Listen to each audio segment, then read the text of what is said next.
పొరపాటున కూడా ఇంట్లో ఈ వస్తువులు ఖాళీగా ఉంచకండి. వాస్తుశాస్త్రం ప్రకారం పూజానంతరం నీటి పాత్రను ఖాళీగా ఉంచకూడదు. ఇది అశుభమైనదిగా పరిగణించబడుతుంది. పూజ గదిలో దేవుడు ఉంటాడు కాబట్టి వారికి దాహం వేస్తే అది జీవితంలో ప్రతికూల ప్రభావం చూపుతుంది.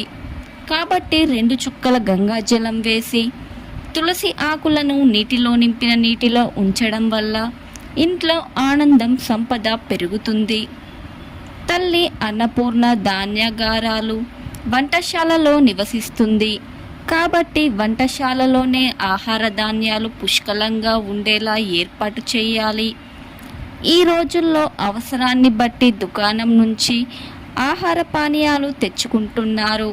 కానీ ఇలా చేయడం వల్ల తల్లి అన్నపూర్ణకు కోపం వస్తుందని జ్యోతిష్య నిపుణులు చెబుతుంటారు. బాత్రూమ్, వంటగదిలో ఉపయోగించిన గిన్నెలు, మాసిపోయిన పాత్రలను వదిలివేయడం నిషేధించబడింది. ఇది ప్రతికూల శక్తిని సృష్టించడమే కాకుండా అనేక పనుల్లో అడ్డంకులు సృష్టిస్తుంది. కాబట్టి నీటి పాత్రను పూర్తిగాను, మాసిపోయిన పాత్రలను లేకుండా చూసుకోవాలి.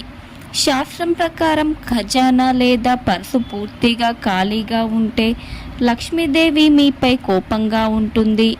అటువంటి సందర్భాల్లో లక్ష్మీదేవిని ప్రసన్నం చేసుకోవడానికి గోమతి చక్రం, పసుపు, కొంత డబ్బును ఎర్రటి గుడ్డలో కట్టి వాటిలో ఉంచాలి. దీంతో లక్ష్మీదేవి సంతోషిస్తుంది. Please subscribe to my channel.